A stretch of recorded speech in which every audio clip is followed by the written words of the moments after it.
Welcome back to another segment of Behind the Scenes of the Waltons. Today, I want to wish all of the moms out there a very happy Mother's Day. Today, I'm going to talk a little bit about mothers, moms on TV and off. On TV and in the films, we see a lot of examples of different types of mothers. When I first was doing the Waltons and Mary Ellen got married and had John Curtis, I was not a mother. So all through those years where I was playing a mom to John Curtis, I was not myself a mom. People have asked me that if when I was pregnant on the show, I was in real life, and I was not.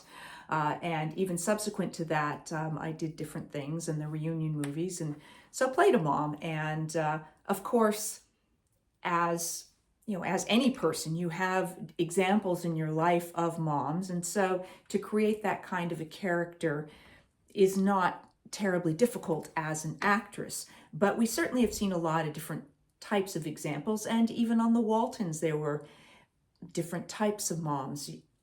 Grandma was a different type of mother, parent figure than Olivia was. And then we had a lot of guest stars who played moms, and some were good moms, some not so good moms, some were harsh, some were soft. So there's all of that, and you probably have some of your own favorite TV moms. Why don't you weigh in on that in the comments, who some of your favorite moms on TV were. Of course, I'm very prejudiced, and I think Olivia Walton was the best mom on TV, and I think Michael Learned's portrayal of Olivia was certainly a wonderful role model of a lot of the best qualities of a mother. After I had my son, I then had the opportunity to play subsequent roles where I was a mom, and I found it very different internally in terms of how I approach the material, just my understanding of the dynamics of what it's like to be a parent in real life. I've always said that it's much easier to play a parent on TV. First of all, you had all those wonderful script writers who, if you were supposed to be playing a really good mom who made really good decisions and didn't make mistakes, or was able to rectify those mistakes and repair that relationship, you could always craft a happy ending where your character did the right thing. And that is oh so different in real life, where how many times in my life in situations I thought, where are the writers now? Earl Hamner, can I consult with you about what would be a really good resolution to this situation? But hence, that is not the case in real life. Since I've also done a lot of writing, I have had many opportunities to write the character of parents, of moms, and depending on the story, I might write different types of moms. And it is interesting to craft them and work to make them layered, show that women as moms have a lot of different dimensions.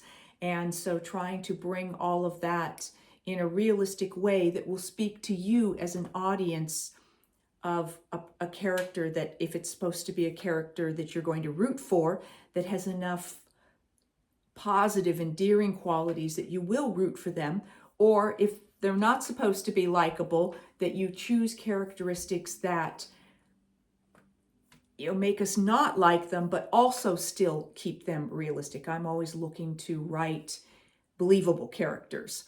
And I think that was a hallmark of the Waltons, where these were characters that an audience could relate to, that they were people that were like their own parents or their neighbors, or people that they had met, whether they were likable or not likable. I know Michael talked about speaking with Earl at times about his own mother, because there were times where she felt that it was written too perfect. And she asked Earl, she said, your mother couldn't possibly have been this perfect. And Earl's perspective was she was. He said she was a wonderful mother, and he felt that the characters that he was imbuing Olivia with were representative of his own mother. Olivia, he felt, was like that. Michael felt that perhaps Earl had rose-colored glasses in regards to his mother, or because she was still living, he didn't want to offend her or upset her by portraying her in some way that was less than fairly perfect. But Michael felt alternately that there were times early on, when Olivia was either too harsh or too soft. And she worked with him to sort of smooth that out, make some of the harsher elements, make sure they made sense and were motivated, but not in a cruel way, that Olivia was never cruel. And if she felt like something was maybe bordering on being too harsh, she might fight for it to not be quite so harsh. Or if something seemed just a little too soft or permissive, she might say, well, I'm not sure that's right either. So I think collectively they created a wonderful role model, and a wonderful character that had a lot of layers. She could be harsh, she could be angry, she could have a sense of humor, she could be flirtatious, she could she could be very understanding and compassionate with her children, or she could be very firm with them and take them to task for things that she thought were wrong. And she did her best to instill in them a sense of right and wrong and fairness. Earl's mom, Doris, was credited on the Waltons as, I believe it was a technical advisor or technical consultant. And I've been asked about that. I don't know specifically all of Earl's reasons, but in my opinion, it was a combination of a courtesy credit for his mom, because she was clearly a huge inspiration to Earl in his life, and so to that degree responsible for the direction his career went, and being the inspiration for the character of Olivia on the Waltons. His father was no longer living, so his mother he could honor in this way.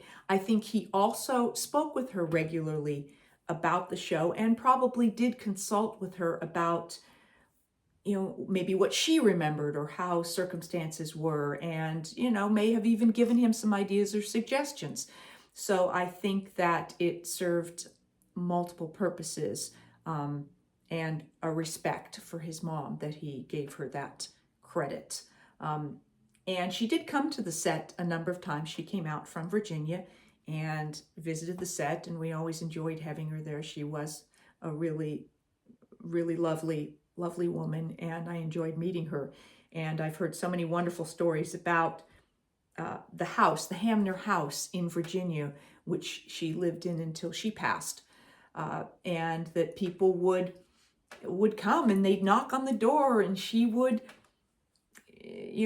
serve them lemonade and cookies or whatever, and sit on the porch and talk with them, and was very welcoming to people who came by who were fans of the show and wanted to have that experience. And I think she made a lot of people very happy by being the embodiment of what they would have hoped they would encounter as the mom of Earl Hamner, and a representation of the Waltons. As for the cast in real life, none of the immediate cast still has moms who are living, except for Cammie Kotler. So I want to wish Barbara Kotler a very happy Mother's Day.